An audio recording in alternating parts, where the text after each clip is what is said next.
ಶ್ರೀ ಸಾಯಿ ಸಚ್ಚರಿತೆ 22ನೇ ಅಧ್ಯಾಯ. ಸರ್ಪದಿಂದ ರಕ್ಷಣೆ. ಬಾಳಾಸಾಹೇಬ ಮಿರೀಕರ, ಬಾಪು ಸಾಹೇಬ ಬೂಟಿ, ಅಮೀರ್ ಶಕ್ಕರ, ಹೇಮಾಡ ಪಂತ ಸರ್ಪಹತ್ಯೆ ಬಗ್ಗೆ ಬಾಬಾ ಅವರ ಅಭಿಪ್ರಾಯ. ಬಾಬಾ ಅವರನ್ನು ಧ್ಯಾನಿಸುವುದು ಹೇಗೆ? ಪ್ರಕೃತಿಯ ಮರ್ಮವನ್ನಾಗಲಿ ಪರಮಾತ್ಮನ ರೂಪವನ್ನಾಗಲಿ ಯಾರಿಂದಲೂ ಅಳಿಯುವುದಕ್ಕೆ ಸಾಧ್ಯವಿಲ್ಲ. ವೇದಗಳಿಗಾಗಲಿ ಸಹಸ್ರ ನಾಲಿಗೆಯುಗಳುಳ್ಳ ಆದಿಶೇಷನಿಗಾಗಲಿ ಅದು ಸಾಧ್ಯವಿಲ್ಲ. ಪರಮಾತ್ಮನ ಪಾದವೇ ಸುಖದ ಸಾಧನವೆಂದಿರುವ ಭಕ್ತರಿಗೆ ಪರಮಾತ್ಮನ ರೂಪ ಗೋಚರವಾಗುವುದು.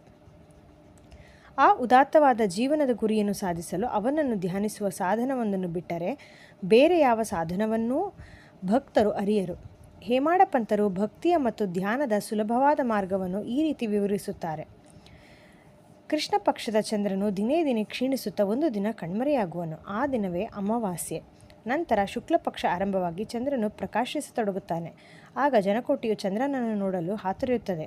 ಪ್ರತಿ ಪದೆಯ ದಿನ ಚಂದ್ರನು ಕಾಣಿಸುವುದೇ ಇಲ್ಲ. ಮರುದಿನ ಸ್ವಲ್ಪ ಕಾಣುತ್ತಾನೆ. ವೃಕ್ಷದ ಎಲೆಗಳ ಸಂಧಿಯಲ್ಲಿ ಕಾತುರರಾಗಿ ನಾವು ನೋಡುತ್ತಿದ್ದರೆ ಆ ಚಂದ್ರನ ಸೊಬಗೇ ಬೇರೆ.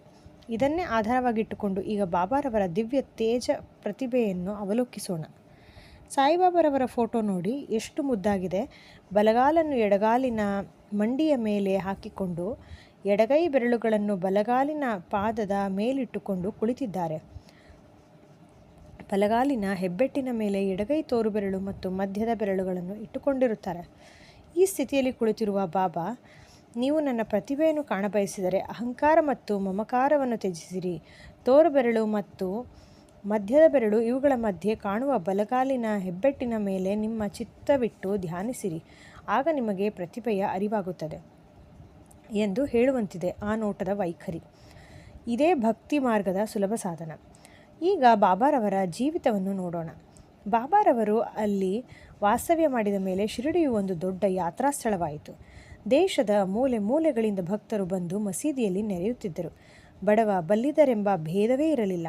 ಬಾಬಾರವರ ಅಪರಿಮಿತವಾದ ಪ್ರೀತಿ, ಅವರ ಅತ್ಯಾಶ್ಚರ್ಯಕರವಾದ ಜ್ಞಾನ ಸಂಪತ್ತು, ಅಂತರಾಮಿತ್ವ ಇವುಗಳನ್ನು ಬಣ್ಣಿಸಲು ಯಾರು ಶಕ್ಯರು? ಇವೆಲ್ಲದರ ಅನುಭವ ಪಡೆದಿರುವವರೇ ಧನ್ಯರು. ಕೆಲವು ಸಾರಿ ಬಾಬಾರವರು ಮೌನವನ್ನು ಧರಿಸಿ ಪರಬ್ರಹ್ಮನನ್ನು ಆರಾಧಿಸುತ್ತಿದ್ದರು. ಕೆಲವು ಸಾರಿ ಜಾಗೃತಾವಸ್ಥೆಯಲ್ಲಿ ಭಕ್ತರೊಡನೆ ಕಲಿಯುತ್ತಿರುತ್ತಿದ್ದರು. ಕೆಲವು ಸಾರಿ ನೀತಿಕತೆಗಳನ್ನು ಹೇಳುತ್ತಿದ್ದರು. ಅನೇಕ ಸಾರಿ ಹಾಸ್ಯ ಮತ್ತು ವಿನೋದ ಮಾಡುತ್ತಿದ್ದರು. ಕೆಲವು ಸಾರಿ ಶಾಂತಿಯಿಂದಿರುತ್ತಿದ್ದರು ಮತ್ತು ಕೆಲವು ಸಾರಿ ಕುಪಿತರಾಗಿರುತ್ತಿದ್ದರು.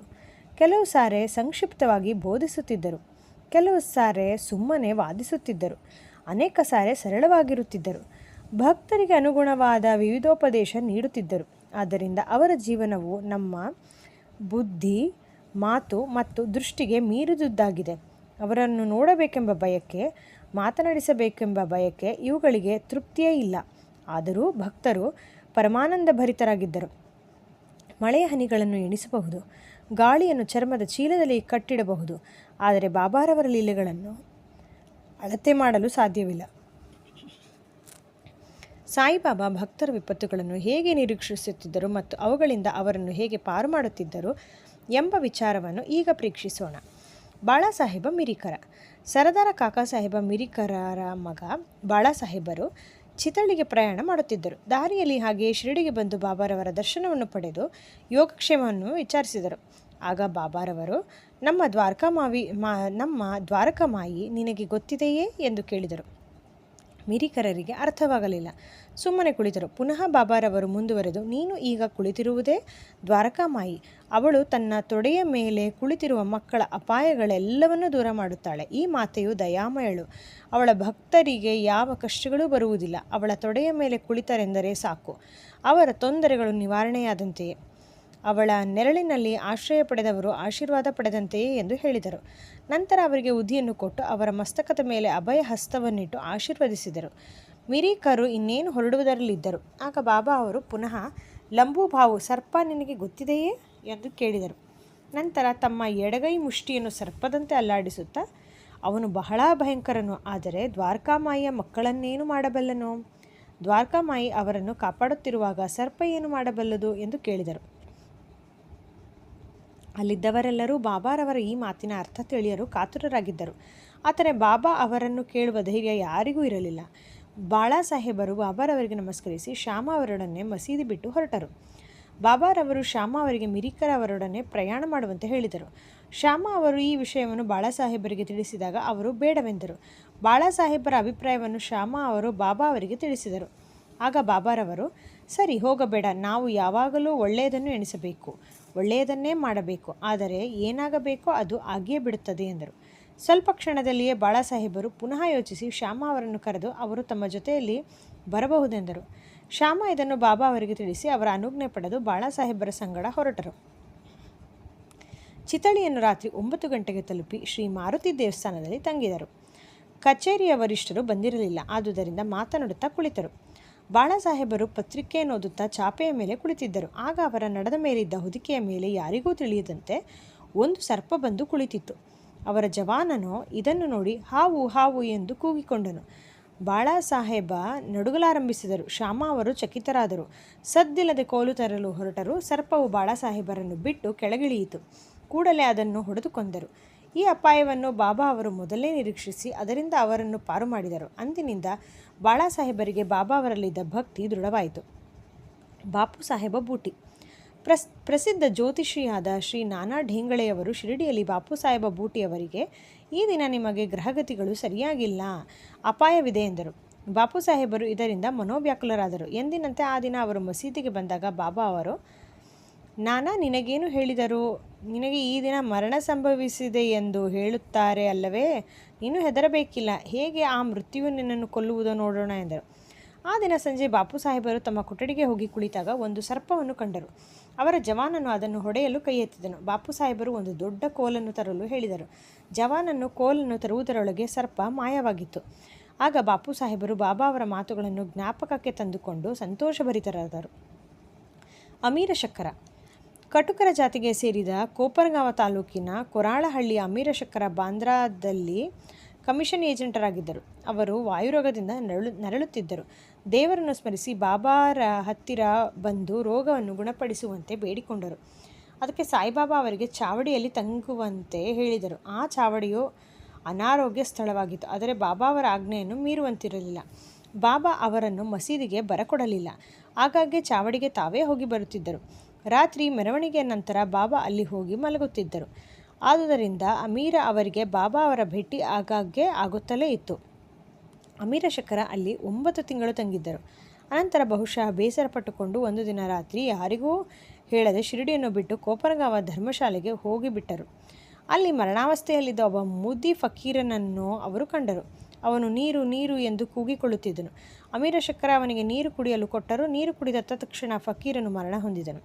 ಶಕ್ಕರರಿಗೆ ಆಗ ದಿಕ್ಕು ತೋಚದಂತಾಯಿತು. ಯಾರಿಗಾದರೂ ಈ ಸಂಗತಿ ತಿಳಿಸಿದರೆ ತಮ್ಮ ಮೇಲೆಯೇ ಆರೋಪ ಬರುತ್ತದೆ ಎಂದು ಭಾವಿಸಿ ಇದು ಬಾಬಾ ಅವರ ಅನುಮತಿ ಇಲ್ಲದೆ ಬಂದಿದ್ದರ ಫಲವೆಂದು ತಿಳಿದು ಪಶ್ಚಾತ್ತಾಪ ಪಟ್ಟುಕೊಂಡು ಅದೇ ರಾತ್ರಿ ಬಾಬಾ ಅವರ ನಾಮಸ್ಮರಣೆ ಮಾಡುತ್ತಾ ಬೆಳಗಾಗುವುದರೊಳಗೆ ಶಿರಡಿಗೆ ಬಂದು ತಲುಪಿದರು. ನಂತರ ಬಾಬಾ ಅವರು ಹೇಳಿದಷ್ಟು ದಿನ ಚಾವಡಿಯಲ್ಲಿಯೇ ತಂಗಿ ಪೂರ್ತಿ ಗುಣ ಹೊಂದಿದರು. ಒಂದು ದಿನ ರಾತ್ರಿ, ಓ ಅಬ್ದುಲ್, ಯಾವುದೋ ಒಂದು ಭೂತ ನನಗೆ ಅಪ್ಪಳಿಸುತ್ತಿದೆ ಎಂದು ಬಾಬಾ ಕೂಗಿಕೊಂಡರು. ಅಬ್ದುಲ್ ದೀಪ ತೆಗೆದುಕೊಂಡು ಬಂದು ಬಾಬಾ ಅವರ ಹಾಸಿಗೆಯ ಸುತ್ತಲೂ ನೋಡಿದನು. ಏನೂ ಕಾಣಿಸಲಿಲ್ಲ. ಬಾಬಾ ಅವನಿಗೆ ಸರಿಯಾಗಿ ನೋಡಲು ಹೇಳಿ ತಮ್ಮ ಸಟಕಾದಿಂದ ನೆಲಕ್ಕೆ ಹೊಡೆಯುತ್ತಾ ಕುಳಿತರು. ಅಮೀರ ಶಕ್ಕರ ಸರ್ಪ ಬಂದಿರಬಹುದೆಂದು ಅನುಮಾನಿಸಿದರು. ಅಮೀರರಿಗೆ ಬಾಬಾ ಅವರ ರೀತಿ ನೀತಿಗಳನ್ನು ಗ್ರಹಿಸುವ ಶಕ್ತಿ ಇದ್ದಿತು. ಬಾಬಾ ಅವರಿಗೆ ಶಕ್ಕರರ ಹಾಸಿಗೆಯ ಹತ್ತಿರ ಒಂದು ಸರ್ಪ ಕಾಣಿಸಿತು. ಅಬ್ದುಲ್ಲನಿಗೆ ಅಲ್ಲಿ ದೀಪವನ್ನು ತರಲು ಹೇಳಿದರು. ದೀಪದ ಬೆಳಕಿನಲ್ಲಿ ಹಾಸಿಗೆಯ ಬಳಿ ಸರ್ಪವೊಂದು ಸುತ್ತಿಕೊಂಡು ಕುಳಿತಿರುವುದು ಕಂಡುಬಂದಿತು. ಕೂಡಲೇ ಅದನ್ನು ಕೊಲ್ಲಲಾಯಿತು. ಹೀಗೆ ಬಾಬಾ ಸಮಯೋಚಿತ ಎಚ್ಚರಿಕೆ ಕೊಟ್ಟು ಅಮೀರರನ್ನು ಕಾಪಾಡಿದರು. ಹಾವು ಮತ್ತು ಚೇಳು. ಬಾಬಾ ಅವರು ತಿಳಿಸಿದ ಪ್ರಕಾರ ಕಾಕಾಸಾಹೇಬ ದೀಕ್ಷಿತರು ಪ್ರತಿದಿನ ಏಕನಾಥರಿಂದ ವಿರಚಿತವಾದ ಭಾಗವತ ಮತ್ತು ಭಾವಾರ್ಥ ರಾಮಾಯಣ ಎಂಬ 2 ಗ್ರಂಥಗಳನ್ನು ಮಸೀದಿಯಲ್ಲಿ ಪಠಣ ಮಾಡುತ್ತಿದ್ದರು. ತಮ್ಮ ಮಾತೆಯ ಅನುಜ್ಞೆಯಂತೆ ಶ್ರೀ ಹನುಮಾನ ಶ್ರೀರಾಮನ ಮಹತ್ವವನ್ನು ಪರೀಕ್ಷಿಸಿದ ಭಾಗವನ್ನು ಅವರು ಹೇಳುತ್ತಿದ್ದಾಗ ಶ್ರೋತೃಗಳು ಮುಗ್ಧರಾಗಿದ್ದರು. ಅವರಲ್ಲಿ ಹೇಮಾಡ ಪಂತರು ಒಬ್ಬರಾಗಿದ್ದರು. ಆಗ ದೊಡ್ಡ ಚೇಳೊಂದು, ಅದು ಎಲ್ಲಿಂದ ಬಂದಿತೋ ತಿಳಿಯದು, ಹೇಮಾಡ ಪಂತರ ನಡದ ಮೇಲೆ ಬಂದು ಕುಳಿತಿತ್ತು. ಮೊದಲು ಅದು ಅವರಿಗೆ ಗೊತ್ತಾಗಲೇ ಇಲ್ಲ. ಪರಮಾತ್ಮನ ಲೀಲೆಗಳನ್ನು ಕೇಳುತ್ತಿರುವವರನ್ನು ಪರಮಾತ್ಮನೇ ರಕ್ಷಿಸುವವನಾಗಿದ್ದರಿಂದ ಅವರಿಗೆ ಚೇಳು ಕುಳಿತಿರುವುದು ಹೇಗೋ ತಿಳಿಯಿತು. ಅದೂ ಸಹ ಕಥೆಯನ್ನು ಶ್ರವಣ ಮಾಡುತ್ತಿದ್ದಂತೆ ಕಾಣುತ್ತಿತ್ತು. ಆಗ ಹೇಮಾಡ ಪಂತರು ಗಲಾಟೆ ಮಾಡದೆ ಧೋತ್ರವನ್ನು ಮೆಲ್ಲಗೆ ತೆಗೆದು ಚೇಳನ್ನು ಹೊರಗೆ ತಂದು ಚೆಲ್ಲಿದರು.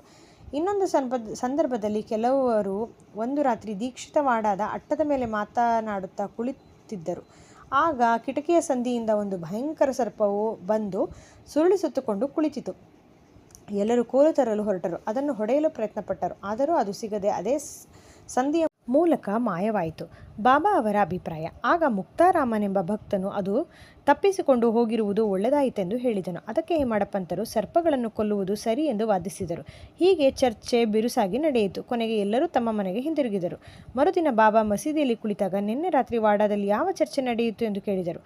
ಅವರಿಗೆ ವಿಷಯ ತಿಳಿಸಿದಾಗ ಬಾಬಾ, ಚೇಳುಗಳೇ ಇರಲಿ, ಸರ್ಪಗಳೇ ಇರಲಿ, ಭಗವಂತನು ಎಲ್ಲ ಪ್ರಾಣಿಗಳಲ್ಲಿಯೂ ಜೀವಿಸಿರುತ್ತಾನೆ. ಅವನೇ ಪ್ರಪಂಚದ ಸೃಷ್ಟಿ ಸ್ಥಿತಿ ಲಯಗಳಿಗೆ ಕಾರಣನು. ಸಕಲ ಜೀವರಾಶಿಗಳು ಅವನ ಆಜ್ಞೆಯನ್ನು ಪಾಲಿಸಲೇಬೇಕು. ಅವನ ಇಚ್ಛೆಯಿಲ್ಲದೆ ಯಾರೂ ಇತರರಿಗೆ ಕೆಡುಕು ಮಾಡಲು ಸಾಧ್ಯವಿಲ್ಲ. ಇಡೀ ಪ್ರಪಂಚ ಅವನ ಆಶ್ರಿತ. ಯಾರೂ ಸ್ವತಂತ್ರರಲ್ಲ. ಆದುದರಿಂದ ನಾವು ಸಕಲ ಪ್ರಾಣಿಗಳಲ್ಲಿಯೂ ಪ್ರೀತಿ ಮತ್ತು ದಯೆ ತೋರಿಸಬೇಕು. ಅವುಗಳನ್ನು ವಿನಾಕಾರಣ ಕೊಳ್ಳುವುದನ್ನು ಬಿಡಬೇಕು. ದೇವರೇ ಸರ್ವರಕ್ಷಕ ಎಂದು ಉಪದೇಶಿಸಿದರು. ಶ್ರೀ ಸಾಯಿ ಪ್ರಣಾಮ.